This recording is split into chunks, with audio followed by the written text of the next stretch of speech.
the unpacking of the whole Gronk lap dance story. It's not told appropriately. It's not told accurately. The producers wanted this viral moment. Let me play you the clip, and then I'm going to explain to you like, hey, man, blaming these producers in this story is a joke. Let's play the clip just to remind you of what this other moment that, she's 7-8 years later, Julie Stewart-Binks is crying about and saying that it ruined her career. Stop it. Stop it. Quit. Play the clip. If you had a chance to make some more money, using maybe me. Oh, wow.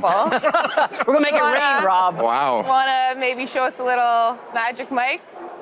Oh. Come on, Rob. Dude, we can unhook you. Let's do it, Rob. Yes. Come on. I think we can unhook you. Come on over. You want to get a lap dance right now? Yeah, Rob, let's see it. Wow, that's pretty wild. Oh. We only What? have music on.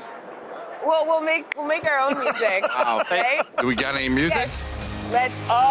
We'll try our best. Where are your Yes, friends? we're I gonna need like a bachelorette party. Yeah. Yeah, I'll clap, Rob. Come on, let's do it. All right, let's do it. Let's Rob. Rob Come Gronkowski. on, Rob. Keep your mic. Come on, yeah, Rob, let's see it.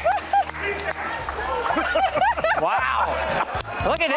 Yeah, Rob. Whoa. Whitlock, make it rain. Whoa. Nicely done, Rob. Magic Mike 3. This is a house party. Rob Gronkowski. Rob. The producers made me do it, and I felt so much pressure to make something happen. Producers had nothing to do with that. Chris Healy was the producer of that show. Chris Healy is about as, reserved, straight-laced, Chris Healy, all of his thoughts were algorithm-based of, hey, who's the GOAT? Aaron Rodgers or Tom Brady? LeBron James or Michael Jordan? Those are Chris Healy type ideas. Talking sports. Colvin Marshall was the other producer. It ain't him either. You know who came up with the idea to ask Gronk for a lap dance? Me and Julie Stewart-Binks. And it was a me and Julie Stewart-Binks type discussion. Not producers. This whole, I'm not that kind of girl. That wasn't me. Stop it. You did a show after this called Drinks with Binks. You'd sit on air and get drunk with people and have all kinds of flirtatious or conversation. You went to work at Barstool for Dave Portnoy. I'm not that kind of girl. That's not me. This ruined my career. Me and Julie Stewart-Binks saw it in the news cycle that Gronk had said something about, cracked a joke about giving lap dances while in college or whatever. And we laughed and said, hey, it was just in the news cycle that week. And we laughed and said, hey, you should ask Gronk for a lap dance. And she was like, oh, yeah, no problem. But it was me and her. And what we never imagined was how far Gronk would take it. Again, this is 2015. Gronk was Gronk, but we didn't think Gronk was that Gronk. And so we thought Gronk might get up out of his chair and go dance in front of her for 2 or 3 seconds. We never thought he'd hop in her lap and start grinding on her. It was supposed to be some little harmless, we asked Gronk cracked some jokes, maybe Gronk went and, maybe at the most, maybe Gronk went and danced in her 2 feet away from her in her face, and that would be it. Maybe we were naive and stupid. And now that with all this extra information we now have about Gronk over the past 9 years, but then we weren't thinking that. She wasn't thinking it, I wasn't thinking it, but let's say he did go too far. in my view, the Julie Stewart-Binks that I knew. He didn't go too far for Julie Stewart-Binks. Julie Stewart-Binks was the party girl, fun girl, drinks with Binks girl, barstool sports girl.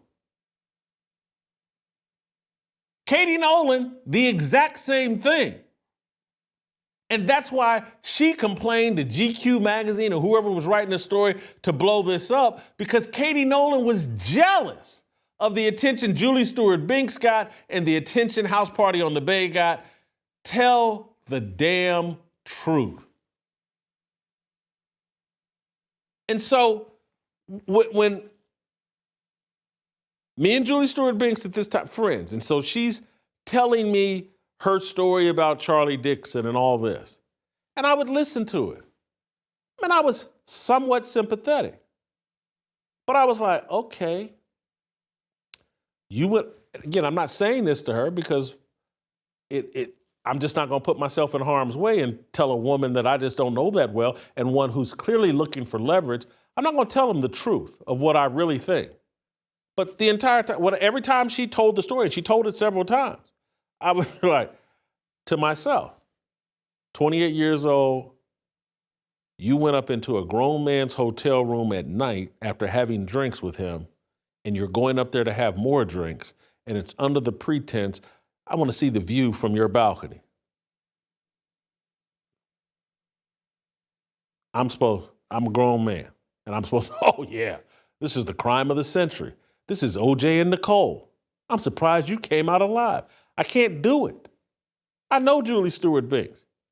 And I know what idiot drunks will do. And so many of you, like, how can Jason Whitlock call himself a friend of Charlie Dixon? Because he's going to have to commit a crime worse than the crimes I've committed before I'm going to disavow Charlie Dixon. And I'm not offering this up as a defense of Charlie Dixon.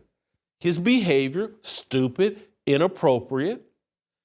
This article paints the picture like, he was the ringleader. Jamie Horowitz was the ringleader. Jamie Horowitz set the tone for Fox Sports and how it was going to treat women.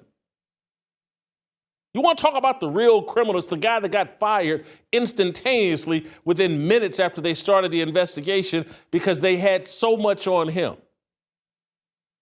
This ain't some great defense of Charlie Dixon.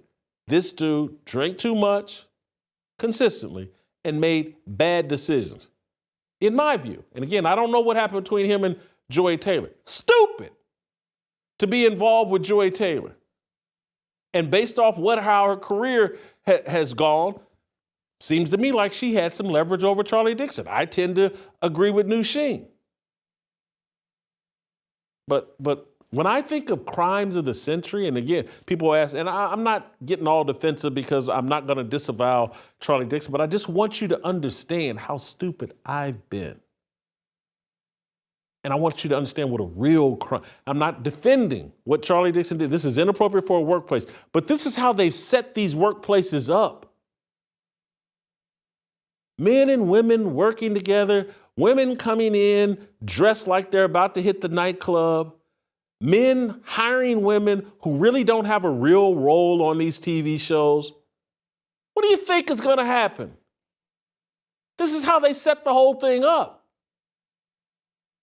But again, when I think of myself and why I was like, I ain't gonna be no whistleblower here. I don't know who to blow the whistle on. And I know what men will do on alcohol. If you enjoyed that video, be sure to hit the like button and subscribe so you never miss a moment of Fearless.